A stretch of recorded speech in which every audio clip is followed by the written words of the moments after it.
Boa noite, meus queridos irmãos, a graça e a paz do Senhor Jesus Cristo sejam com todos vocês, amém? Amém. Amém. Abra aí comigo, por favor, a sua Bíblia em Lucas, capítulo 15. O título desse sermão é muito criativo. Três parábolas sobre os perdidos.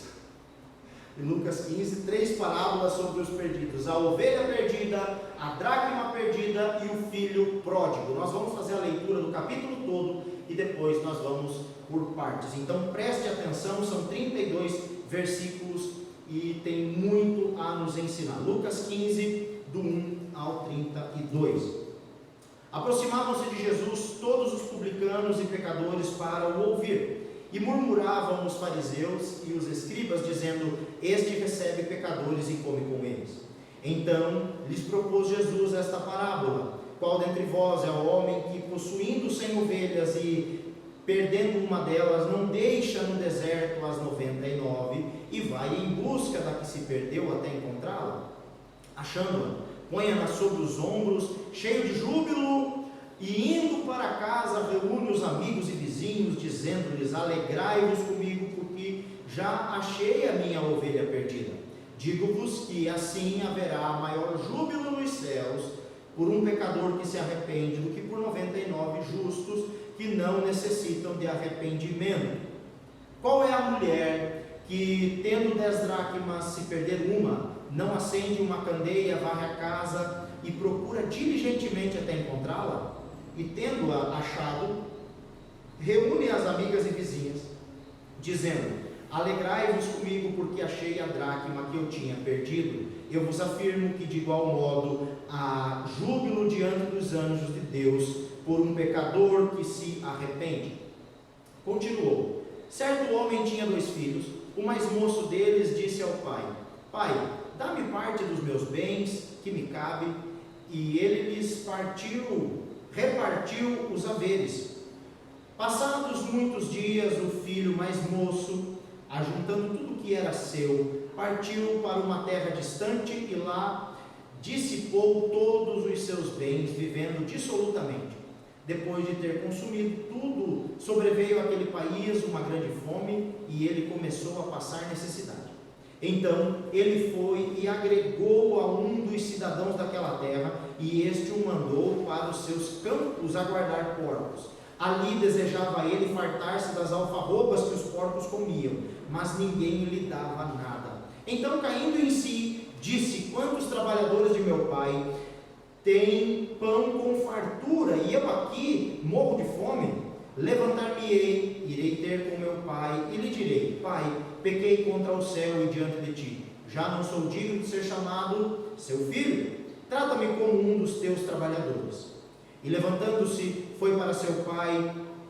Vinha ele ainda longe, quando seu pai o avistou, e compadecido dele, correndo, o abraçou e beijou. E o filho lhe disse: pai, pequei contra o céu e diante de ti, já não sou mais digno de ser chamado teu filho. O pai, porém, disse aos seus servos: trazei depressa a melhor roupa, vestiu, pondo-lhe um anel no dedo e sandália nos pés. Trazei também e matai o novilho cevado, comamos e regozijamo-nos, porque este meu filho estava morto e reviveu, estava perdido e foi achado. E começaram a regozijar-se. Ora, o filho mais velho estivera no campo, e quando voltava, ao aproximar-se da casa, ouviu a música e danças. Chamou um dos criados e perguntou-lhe que era aquilo. E ele informou: veio teu irmão, e teu pai mandou matar o novilho cevado, porque o recuperou com saúde. Ele se indignou e não queria entrar. Saindo, porém, o pai procurava conciliá-lo. Mas ele respondeu ao pai: há tantos anos que te sirvo sem jamais transgredir uma ordem tua, e nunca me deste um cabrito sequer para alegrar-me com os meus amigos. Vindo, porém, esse teu filho que desperdiçou os teus bens com meretrizes, tu mandaste matar para ele o novilho cevado? Então lhe respondeu o pai: meu filho, tu sempre estás comigo, tudo que é meu é teu. Entretanto, era preciso que nos regozijássemos e nos alegrássemos, porque esse teu irmão estava morto e reviveu, estava perdido e foi achado. Oremos todos. Pai querido e eterno, fala, Senhor Jesus, ao nosso coração, que nós venhamos, ó Deus, encontrar, ó Pai, graça diante do Senhor, e que venhamos, Senhor Jesus, ouvir a Tua palavra, que o Teu Espírito Santo fale poderosamente nessa noite. Assim nós oramos, em nome do Pai, do Filho e do Espírito Santo de Deus. Amém. 3 parábolas sobre os perdidos: a ovelha perdida, a dracma perdida e o filho pródigo, o filho que estava perdido, ou melhor, desaparecido, porque ele sabia exatamente onde era a casa do pai, ele estava lá porque queria estar. Essas 3 parábolas, elas surgem como uma resposta de Jesus Cristo aos murmúrios dos fariseus e escribas, aquela ala mais conservadora do judaísmo. E existe um provérbio muito interessante que diz o seguinte: existe um provérbio popular que diz assim: quem dos outros fala e murmura, pouco pensa e muito se aventura.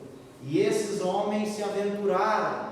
Eles pensavam que estavam cochichando, falando mal de Jesus Cristo baixinho, e que Jesus não sabia o que ali estava acontecendo, mas a palavra de Deus diz que Ele sonda os nossos corações.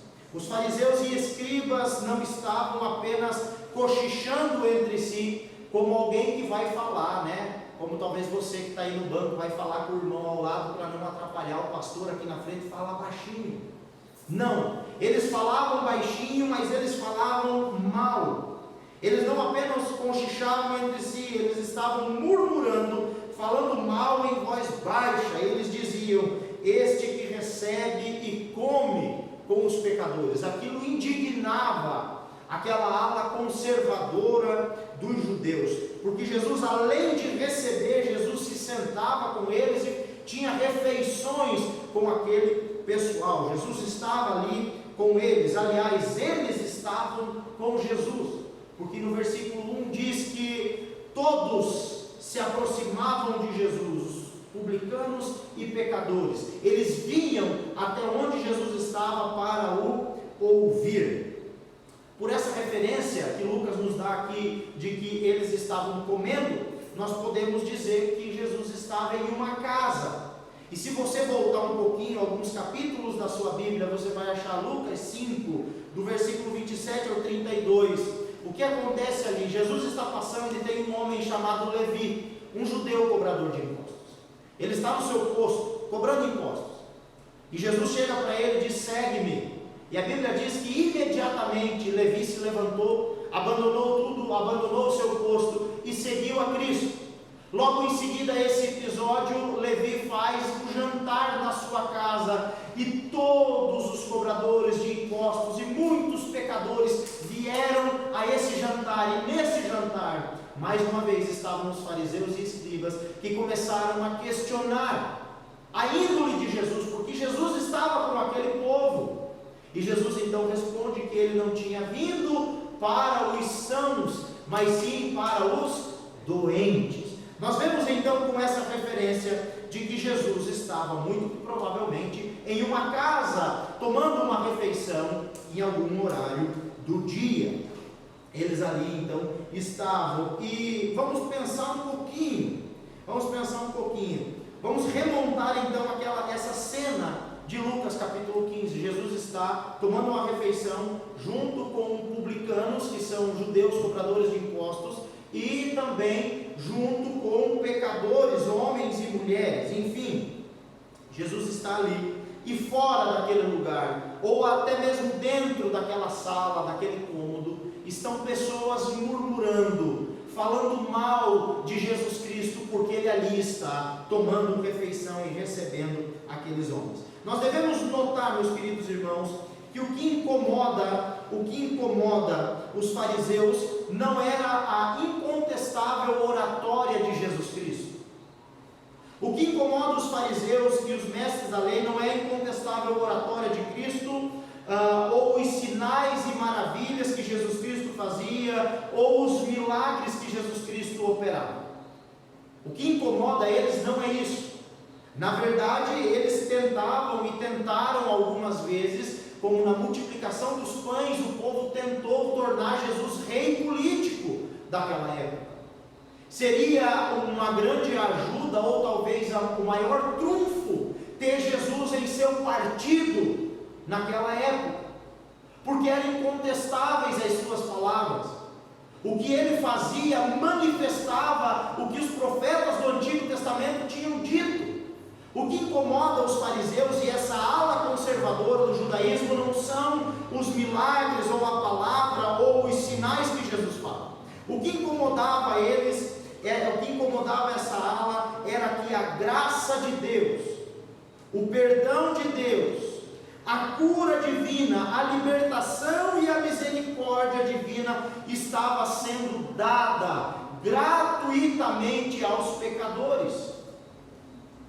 O que eles estão incomodados não é pelo que Jesus está fazendo, mas com quem Jesus está fazendo. Eles se incomodam não porque Jesus opera milagres, tem palavras incontestáveis, não, eles estão incomodados porque essas palavras incontestáveis estão sendo ouvidas por prostitutas, por adúlteros, que essas palavras incontestáveis estão sendo ouvidas por homens judeus que roubavam do seu próprio povo, como no caso de Zaqueu. Eles não se incomodam com o que Jesus faz, mas com quem Jesus faz. E se você achar alguma coincidência com a igreja do século 21, é mera coincidência, porque assim são os legalistas.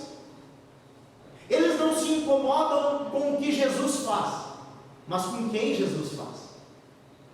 E sabe por que eles são assim, meus queridos irmãos? Eles são assim e estavam assim, porque nós devemos notar que os legalistas, eles precisam dos pecadores.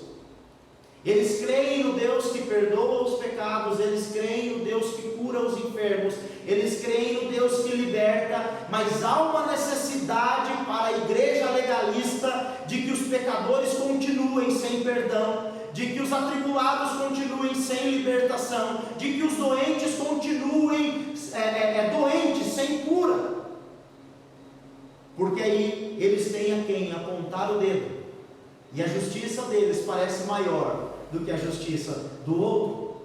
Os legalistas precisam, ou melhor, eles querem que as pessoas continuem em pecado, pois só assim eles têm para quem apontar e julgar, e ao mesmo tempo continuar com os seus pecadinhos de estimação. Era muito fácil apedrejar a mulher adúltera, mas Cristo chegou naquele episódio e disse: quem não pecou, ou quem não tem nenhum pecado, que atire a primeira pedra.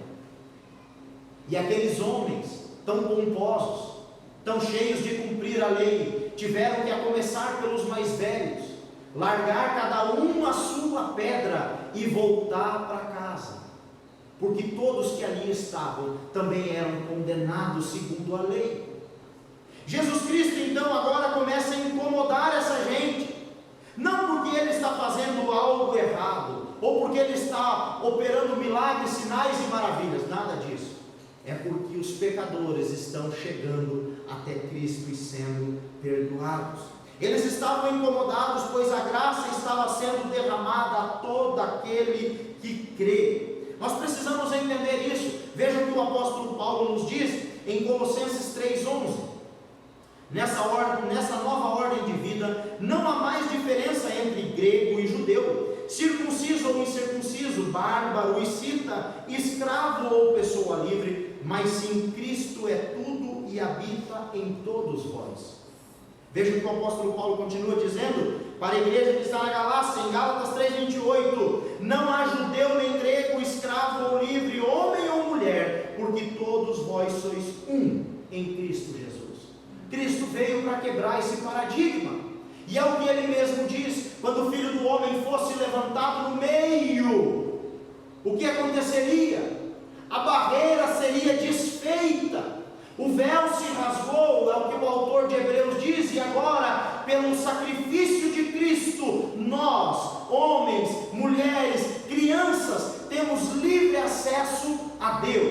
E aquela ala conservadora, aquela ala legalista, não gostava disso.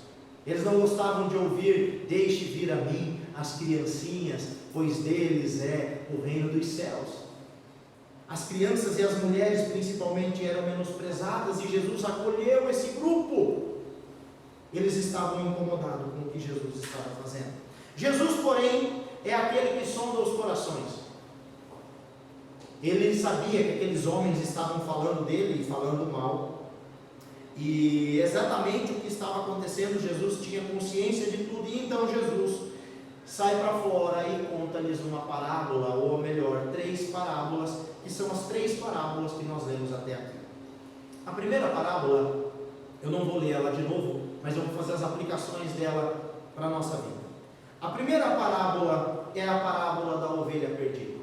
E vocês ouviram muito bem que o pastor tinha 100 ovelhas, uma se perdeu, uma se desgarrou, ele deixou as 99 no deserto e foi ao encontro daquela ovelha, achou a ovelha perdida, colocou nos ombros, trouxe, se alegrou, fez festa. Nós precisamos entender que todo animal, ele tem senso de direção, alguns mais do que os outros. A exemplo das tartarugas marinhas, que elas são capazes até uma certa idade de voltar ao seu local de nascimento, mesmo estando milhares de quilômetros de distância. Todo animal tem senso de direção, ele pode não encontrar o caminho de volta, né, como um cachorro que cai do caminhão de mudança, mas ele sabe que está perdido. Nessa parábola Jesus vai falar então de um animalzinho que tem senso de direção, que sabe que está perdido, mas que não consegue encontrar o caminho de volta. Ela não consegue rastrear o caminho de volta. A ovelha se perdeu porque se afastou do rebanho. Essa é a causa mais provável. O porquê é que essa ovelha se perdeu? Porque ela se afastou do rebanho. E esse animalzinho pode até ter senso de direção ou consciência de que está perdido, mas ele não tem capacidade para voltar e reencontrar o pastor e o rebanho. Uma coisa que eu quero deixar aqui para você bem claro é o seguinte: os pastores não pastoreavam sozinhos.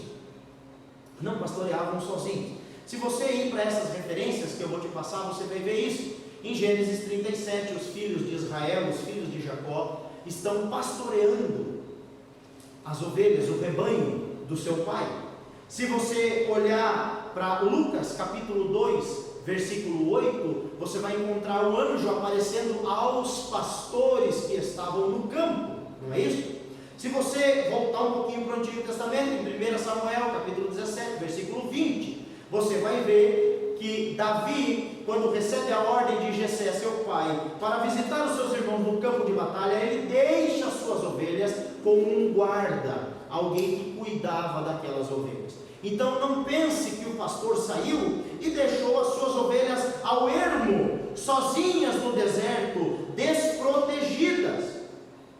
O pastor deixou as suas ovelhas e foi em busca daquela que estava perdida. A ovelha se perde longe de casa. A ovelha se perde nos arredores.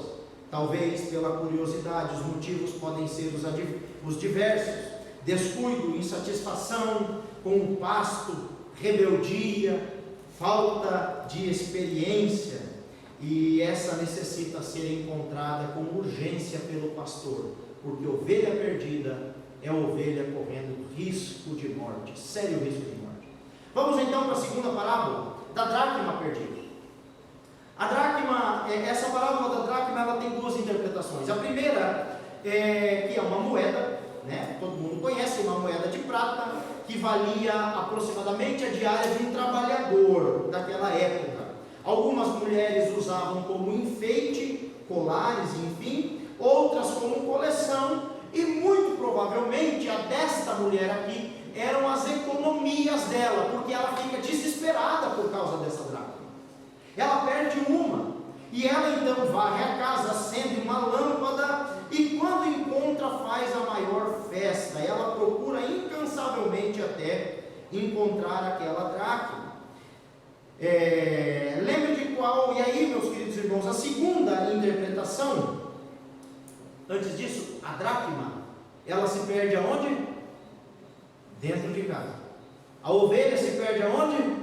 Fora de casa, longe de casa. E a dracma?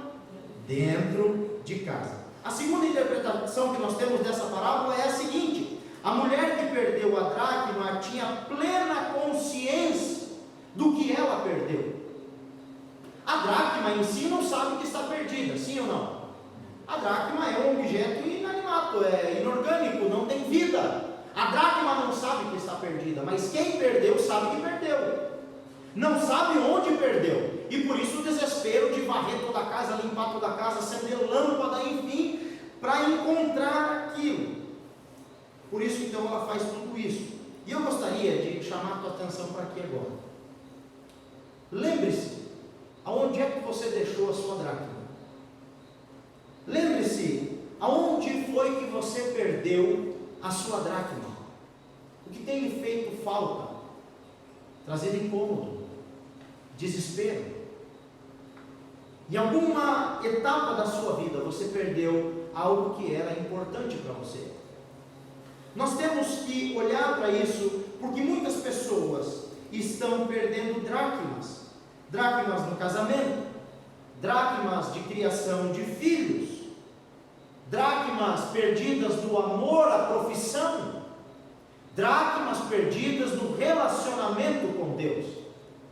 E esta mulher nos dá um exemplo de uma mulher que, mesmo tendo 9 dracmas ainda, aquela era essencial. Ela não abriu mão daquilo que ela perdeu, e ela se esforçou ao máximo, esforço máximo, para reconquistar, para achar aquilo que ela tinha perdido. Ela faz uma faxina, e por isso eu quero convidar você hoje a acender essa lâmpada que é a palavra de Deus, para clarear a sua vida, a sua alma. Faça uma faxina na sua alma. Tome uma decisão hoje. Bote para fora da sua vida, em sacos de lixo, tudo aquilo que não provém do céu, tudo aquilo que não provém de Deus. Recupere a dracma, acenda as lâmpadas da casa, clareie o ambiente. Porque é muito interessante, os cristãos eles dizem: ai Senhor, lâmpada para os meus pés é o teu caminho. Guardei a tua palavra no meu coração para não pecar contra ti. Mas passo a semana inteira sem ler a Bíblia. Onde é que você guardou a palavra? Não guardou nada. Talvez uma frase de efeito que você viu no Facebook, no Instagram, compartilhou, botou no teu story do WhatsApp. Guarde a palavra do Senhor. Pare de acender outras lâmpadas. Luz para o nosso caminho é a palavra de Jesus Cristo. Nós precisamos fazer essa faxina. Olha o que João escreveu às igrejas. Jesus Cristo dizendo às igrejas, lá em Apocalipse capítulo 2, versículo 4 e 5: tenho porém contra ti que deixaste o teu primeiro amor. Versículo 5: lembra-te de onde caíste, arrependa-te e pratique as primeiras obras. Quando não, brevemente a ti virei e tirarei do seu lugar o teu castiçal, se não se arrependeres. Nós precisamos tomar uma decisão. Terceiro e último, nós vemos então a parábola do filho pródigo. Jesus Cristo então conclui esta parábola contando outra parábola. Jesus explica as duas parábolas dessa parábola agora, da do filho pródigo, e talvez vai fazer sentido para você agora. De um pai que tem 2 filhos, o mais novo quer a sua parte na herança, o pai reparte para os 2 filhos. Esse pai é muito julgado. Eu gostaria que você lesse comigo, por favor, o versículo 12, o 11 e 12. Continuou: certo homem tinha 2 filhos, versículo 12. O mais moço deles disse ao pai: pai, dá-me a parte dos meus bens que me cabem. E ele lhes repartiu os haveres. Então não julgue o pai, porque o pai deu também a parte dos haveres para o filho mais velho. Não tem o filho mais velho como coitadinho, porque ele também recebeu a sua parte da herança. A sua parte da herança aqui Os dois filhos receberam. O mais novo, de livre e espontânea vontade, passado alguns dias, saiu de casa, fez a sua mala e foi viver a sua vida, uma vida dissoluta, em uma terra muito distante. E lá então ele gasta deliberadamente, ele gasta sem controle, dissolutamente, e por isso significa pródigo. Pródigo não quer dizer perdido. Pródigo significa gastão, aquele que gasta sem controle, que gasta mais do que o necessário, que dissipa os seus bens, gastador, esbanjador. É isso que significa a palavra pródigo. O filho esbanjador, o filho gastador, que saiu e viveu a sua vida do jeito que queria viver, e ele desperdiçou com meretrizes, segundo o versículo 30, é acusado pelo próprio irmão. Esta parábola, ao contrário das duas outras, das que nós olhamos, o filho mais novo está como a ovelha, perdido, muito longe de casa, e o filho mais velho como a dracma, perdida, perdido dentro de casa. O filho mais novo está como a ovelha, perdido longe, e o filho mais velho está como a dracma, perdido dentro de casa. Mas ao contrário do pastor, o que me chama a atenção nesse final de Jesus Cristo é que o pai não sai atrás do filho. O pastor sai em busca da sua ovelha, deixa as 99 no deserto, acha aquela ovelha, mas o pai não saiu atrás do filho. Por que será? A ovelha é mais preciosa do que um filho? Imagine você tem uma ovelha e um filho, os dois se perdem ao mesmo tempo, você sai atrás da ovelha ou atrás do filho? Não precisa me responder, a resposta é óbvia, atrás do filho. Só que nós temos que notar que o filho, ele tem plena consciência e convicção do que ele vai fazer, ele decide sair de casa, ele sabe para onde vai, e ele sabe exatamente aonde ele está. O filho tem plena consciência e sai da casa do pai por livre vontade, e não por um acidente, como no caso da ovelhinha que se perdeu do rebanho. Por isso o filho mais novo nunca esteve perdido, ele sabia exatamente aonde ele estava e exatamente onde era a casa do pai. Versículo 18: levantar-me-ei e irei ter com o meu pai. Eu sei para onde eu tenho que ir, eu sei para onde eu tenho que voltar. O pai não foi atrás do filho gastão e ingrato, porém não negou amor, misericórdia e afeto de jeito nenhum. Nós lemos a história e você vê que o filho ainda vinha ao longe. O pai sai ao encontro do filho, abraça o filho, beija o filho, ama aquele filho, recebe o filho de braços abertos, honra aquele filho como filho arrependido. Mesmo o filho consciente, ou de maneira consciente ou inconsciente, dizendo: pai, eu gostaria que você morresse.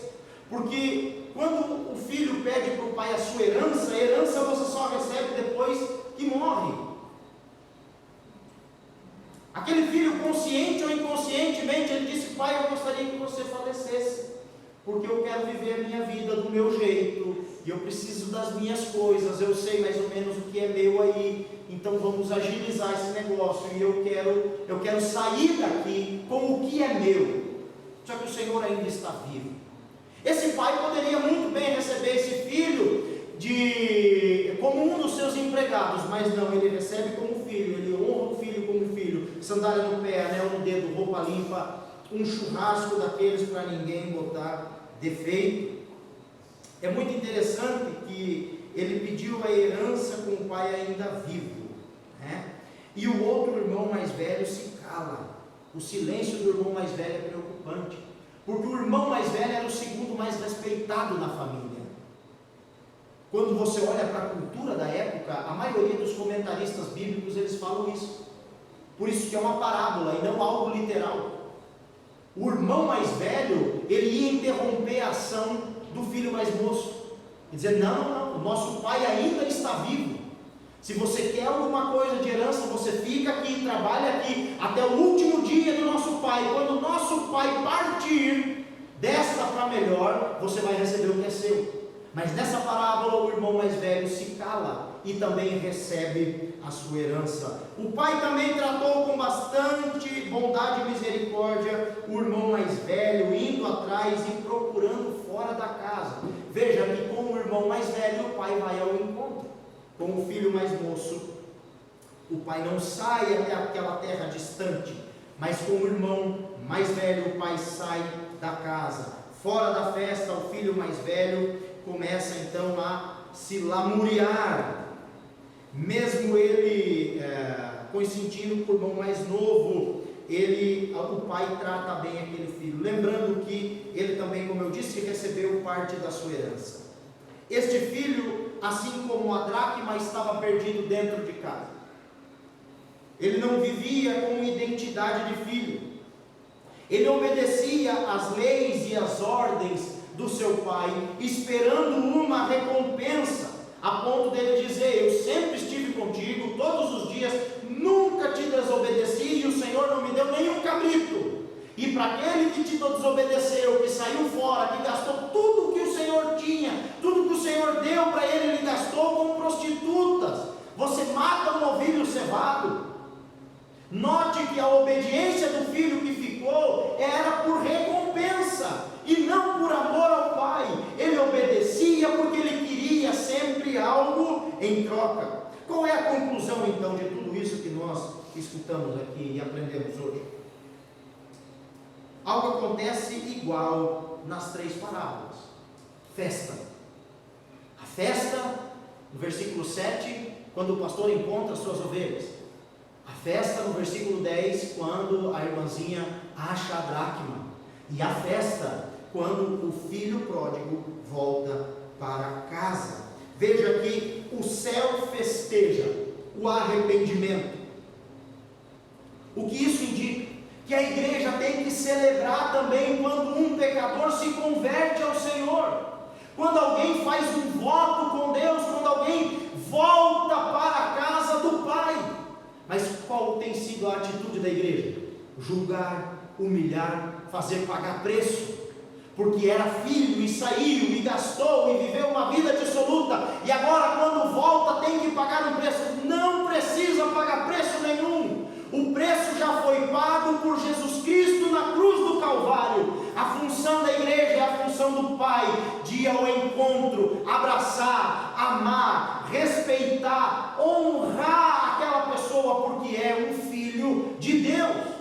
Nós precisamos aprender a festejar aqui na terra. Nós celebramos aniversário, nós celebramos data de dia dos pais, dia das mães, dia das crianças, dia de tudo, mas não celebramos quando alguém se rende ao Senhor, entrega a sua vida a Deus, se reconcilia com o Pai. Nós precisamos festejar, precisamos nos alegrar quando alguém se volta para o Senhor Jesus.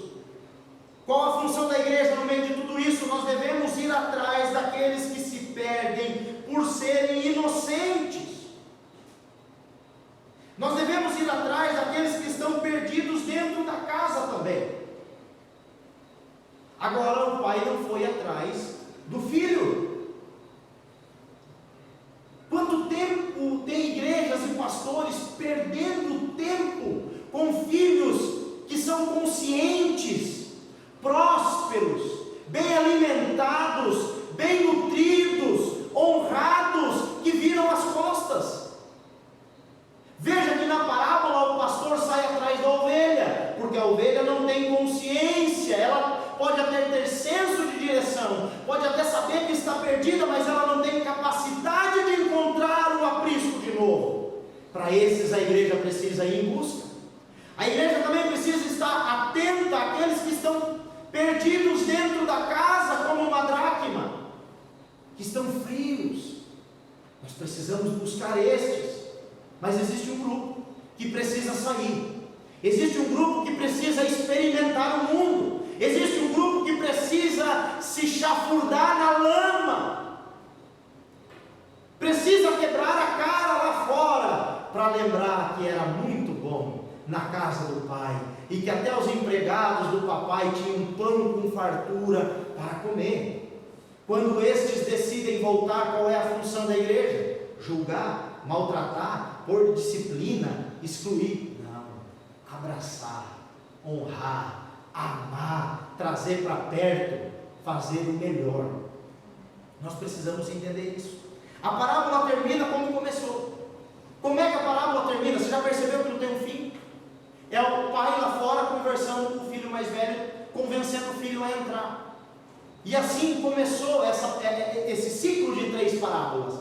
Jesus lá fora, conversando com os fariseus e os escribas, dizendo: entrem, participem da festa, vamos tomar uma refeição conosco. A graça está acontecendo aqui, a festa está acontecendo ali dentro e lá no céu, e vocês estão aqui do lado de fora. E eu quero concluir esse sermão fazendo algumas perguntas para você. Aonde você está? Ah, pastor, eu estou na igreja, eu sei que você está aqui, mas a sua alma está onde? Lembra dos discípulos no caminho de Emaús? Eles estavam indo para Emaús, mas a mente deles estava lá na sexta-feira da paixão, a ponto que eles não reconheceram Cristo que estava andando com eles. Aonde você está, meu irmão e minha irmã? Você tem noção do quão longe do Senhor você está?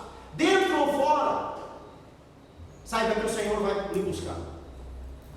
O Senhor lhe procura dentro da casa, o Senhor lhe procura lá fora, ou a vida vai lhe trazer de volta para os caminhos do Senhor. Mas a Bíblia diz que todo aquele que o Pai me dá, de maneira nenhuma eu lançarei fora. Nenhum daqueles a quem o Pai deu a Cristo vai se perder. E a última pergunta que eu faço para você nessa noite é o seguinte: vai entrar e se alegrar junto aonde está tendo a festa, ou vai ficar fazendo dengo aí do lado de fora? Vai participar do que Jesus tem preparado para a sua igreja, ou vai ficar fazendo charminho aí do lado de fora? E assim termina a parábola, a última parábola. E eu gostaria que você tomasse uma decisão na sua vida. Você que está assistindo também, se você está afastado dos caminhos do Senhor, se você nunca entregou a sua vida a Ele, eu gostaria que você entregasse hoje, se reconciliasse hoje, porque o tempo de participar da festa é agora. Amém? Vamos ficar de pé, vamos orar todo mundo junto. Pai querido e eterno, nós te bendizemos, nós te adoramos. Muito obrigado por tudo, Senhor. Que esta palavra não caia no esquecimento, mas que ela produza frutos para a eternidade no nosso coração. Assim nós oramos em nome de Jesus. Amém.